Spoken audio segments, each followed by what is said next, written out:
Hello friends, welcome to Technical Videos by Ritambara.in. In this series of videos, we will be discussing comparison sorting algorithms. By comparison sorting algorithms, I mean वो algorithms जो array के elements को compare करते हैं to sort the entire array. ऐसे भी algorithm हैं जो array के elements को बिना compare किए हुए array को sort कर सकते हैं, जैसे कि counting sort algorithm, bucket sort algorithm. They don't compare the elements of the array to sort the array.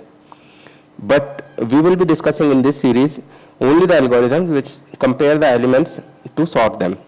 For example, bubble sort, selection sort, merge sort, heap sort, quick sort. So all of them are comparison sorting algorithm. All right. So first let's look at the definition of sorting. I am sure all of you know about the definition of sorting. Given an array of elements in which elements are in random order, and the output of desired output is that the array should be sorted in either the ascending order or the descending order. So all the elements should be either in ascending order or in descending order. Before going forward, let us agree on certain terminologies which we will be using in all the algorithms. First is in-place sorting. In-place sorting means that the algorithm, that the amount of memory taken by the algorithm, extra amount of memory taken by the algorithm is constant, and it does not depend on the number of elements or the nature of elements.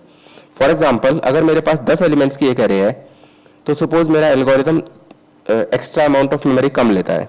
अगर मेरे पास 100 elements की array है, तो मेरा algorithm extra amount of memory थोड़ी ज़्यादा लेता है. और अगर मेरे पास 1000 elements की array है, तो मेरा algorithm बहुत ज़्यादा extra amount of memory लेता है.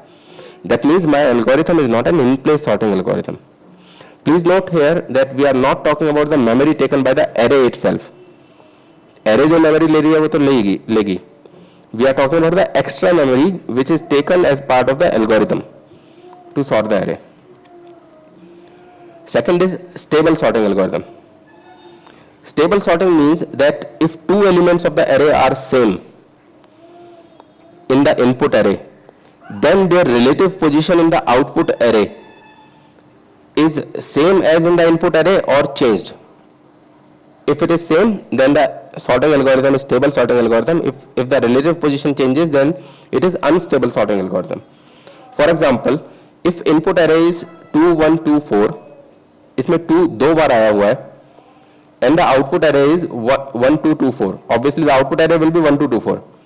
अब ये जो पहले वाला 2 है, if this is the first occurrence of 2 in the input array and the second occurrence of 2 in the output array is second occurrence of 2 in the input array, then the algorithm is stable sorting algorithm. Otherwise the algorithm is unstable sorting algorithm. You may ask कि इसमें difference क्या है? Output तो same है, but there are certain cases where it is desired to use a stable sorting algorithm and an unstable sorting algorithm is not acceptable. For example, bucket sort के अंदर जब हम individual buckets को sort कर रहे होते हैं, then it is desired that the sorting algorithm should be stable sorting algorithm. Next thing is comparison sorting algorithm. ये हमने अभी discuss किया है. So comparison sorting algorithm basically compares the element to sort them, and non-comparison sorting algorithm does not even compare the elements to sort them. Divide and conquer algorithm. Divide and conquer algorithm first divides the array, bigger problem basically, divides the bigger problem into 2 or more smaller problems, and then solve the smaller problems individually and then combine them to find the solution of the bigger problem. For example, in binary search में हम array को दो आधे parts में divide कर देते हैं, एक आधे पार्ट को इग्नोर कर देते हैं और दूसरे आधे पार्ट में हम फिर से बाइनरी सर्च लगाते हैं. So binary search is a divide and conquer search algorithm. Similarly, there are divide and conquer sorting algorithms also, like quick sort algorithm. Quick sort is a divide and conquer sorting algorithm.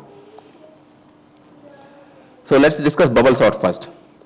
Bubble sort का नाम bubble sort इसलिए पड़ा है क्योंकि ये एक बार में एक एलिमेंट को बबल की तरह शिफ्ट करके सबसे बड़े एलिमेंट को लास्ट में ले जाता है. That's why it is called bubble sort. So it bubbles up the largest element at the end. Let's take example first and then we will come to the code. मान लीजिए हमारी input अरे है 9 6 2 12 11 9 3 7. सो पहला पास जब बबल सॉर्ट का चलेगा तो वो सारे एलिमेंट को देखेगा और दो इंडिविजुअल एलिमेंट्स में से अगर लेफ्ट हैंड साइड वाला एलिमेंट ज्यादा बड़ा है राइट हैंड साइड वाले से, तो वो दोनों को स्वैप कर देगा। और इस तरह से स्वैप करते करते सबसे बड़ा एलिमेंट इवेंचुअली लास्ट में शिफ्ट हो जाएगा। For example it will compare 9 and 6। 9 and 6 में से लेफ्ट हैंड साइड वाला ज्यादा बड़ा है, सो इट विल स्वैप 6 9 हो गया। Then it will compare 9 and 2। 9 and 2 में भी लेफ्ट हैंड साइड वाला ज्यादा बड़ा है, तो it will again swap. Now it will compare 9 and 12। 9 and 12 वाले में राइट हैंड साइड वाला ज्यादा बड़ा है, तो वो स्वैप नहीं करेगा। Similarly it will compare 12 and 11 and it will swap. Now it will compare 12 and 9 and it will swap again. Then it will compare 12 and 3 and it will swap. And finally it will compare 12 and 7 and it will swap again. After this first pass, the biggest element in the array will be at the last of the array, last position of the array. तो जो second pass चलेगा उसमें हम n elements की बजाय n-1 elements को consider करेंगे। और n-1 एलिमेंट्स में से, मतलब पहले 7 एलिमेंट्स में से जो सबसे बड़ा है उसको लास्ट वाली पोजीशन पे ले जाएंगे। Okay, so the second pass is now 12 is at its right position, so we will compare 6 and 2। 6 and 2 में फिर से स्वैप होगा। 6 and 9 स्वैप नहीं होगा। 9 and 11 स्वैप नहीं होगा। 11 and 9 swap. 11 and 3 swap. 11 and 7 swap. So after second pass, n-2th position पे second largest element आ जाएगा। पहले पास में लास्ट पोजीशन पे सबसे बड़ा एलिमेंट आ गया, दूसरे पास में सेकंड लास्ट पोजीशन पे सेकंड लार्जेस्ट एलिमेंट आ गया। इसी तरीके से थर्ड पास में थर्ड लार्जेस्ट एलिमेंट सबसे लास्ट में आ जाएगा। इसी तरीके से फोर्थ पास में फोर्थ लार्जेस्ट एलिमेंट सबसे फोर्थ लास्ट पोजीशन पे आ जाएगा। और फिफ्थ पास में fifth largest element fifth last position पे आ जाएगा। सिक्स्थ पास में सिक्स्थ लार्जेस्ट पोजीशन अपनी सही पोजीशन पे आ जाएगा। और सेवंथ पास में सेवंथ लार्जेस्ट पोजीशन एलिमेंट जो है वो अपनी सही पोजीशन पे आ जाएगा। Total number of elements are 8। अगर बाद वाले 7 एलिमेंट्स अपनी सही पोजीशन पे हैं, तो पहले वाला तो अपनी सही पोजीशन पे होगा ही होगा। First element will be smallest. So we need to run the bigger pass। जो पास है हमें n-1 बार चलाने हैं अगर n एलिमेंट्स है तो, क्योंकि लास्ट वाला एलिमेंट तो अपनी सही पोजीशन पे अपने आप आ जाएगा। Here is the code। Void bubble sort। It takes an input array, does not return anything, will sort this array itself। Integer I and j। I is for the outer pass and j is for the swapping within the pass।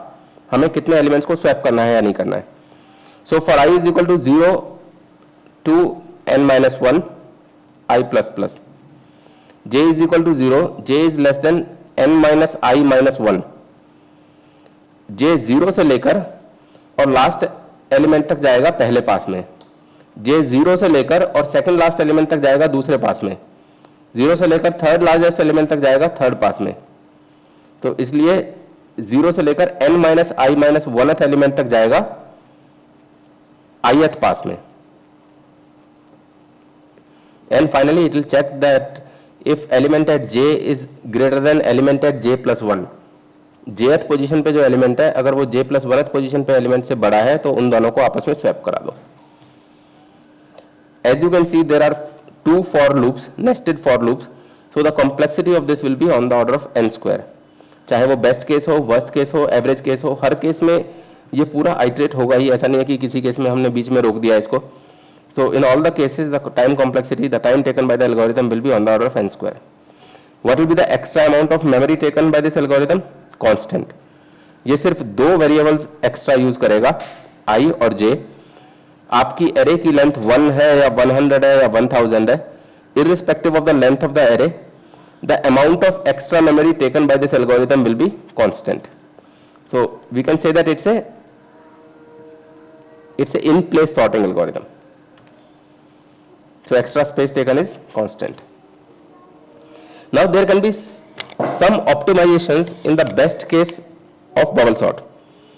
मान लीजिए array already sorted है। अगर array already sorted है तो वो जब वो जब हम पहला पास चलाएंगे तो उस पास में एक भी स्वैपिंग नहीं होगी। सपोज एरे जो है वो सॉर्टेड नहीं है, लेकिन वो फर्स्ट पास के बाद सॉर्टेड बन गई है, तो सेकंड पास में एक भी स्वैपिंग नहीं होगी। तो जब सेकंड पास में एक भी स्वैपिंग नहीं हुई है तो हमें बाकी सारे पासेस को चलाने की क्या जरूरत है? कोई जरूरत नहीं है। सो यही ऑप्टिमाइजेशन है। ऑप्टिमाइजेशन में हमने एक एक्स्ट्रा वेरिएबल लिया स्वैप डन या नहीं, उसको हमने सेट कर दिया और उसको हमने रीसेट कर दिया फॉर एवरी पास। जब पास शुरू हुआ तो हमने उसको रीसेट कर दिया। अगर एक बार भी स्वैप हुआ है तो हमने उसे रीसेट कर दिया, सॉरी हमने इसे सेट कर दिया। ये बेसिकली फ्लैग है, सेट रीसेट आप अपने हिसाब से डेफिनेशन चूज कर सकते हैं। सो पहले हमने उसे रीसेट कर दिया। अगर एक बार भी स्वैपिंग हो रही है तो हम उसे सेट कर रहे हैं, और पास में हम चेक कर रहे हैं कि अगर पिछले पास में स्वैपिंग हुई है तभी इस पास को चलाओ, अदरवाइज इस पास को चलाओ ही मत। सो ith pass will happen only when there is a swapping in i-1th पास। अगर i-1th पास में कोई स्वैपिंग नहीं हुई है एलिमेंट की तो ith पास चलेगा ही नहीं। इससे बेस्ट केस तो इंप्रूव हो जाएगा। बेस्ट केस क्या होगा इस केस में? On the order of n। On the order of n इसलिए because if the array is already sorted, तो पहले ही पास में पहला पास पूरा चलने के बाद हमें पता चल जाएगा कि एरे ऑलरेडी सॉर्टेड है, तो दूसरा पास नहीं चलेगा और वहीं से बबल सॉर्ट वापस रिटर्न करा देगा। सो पहला पास क्योंकि फिर भी चलेगा, तो पहले पास चलने के लिए on the order of n time इसमें लगेगा, and the worst case will still be on the order of n square. In fact worst case जो है वो थोड़ा सा एक्स्ट्रा टाइम लेगा because we are setting and resetting the swap done variable also, but the overall time complexity will be same.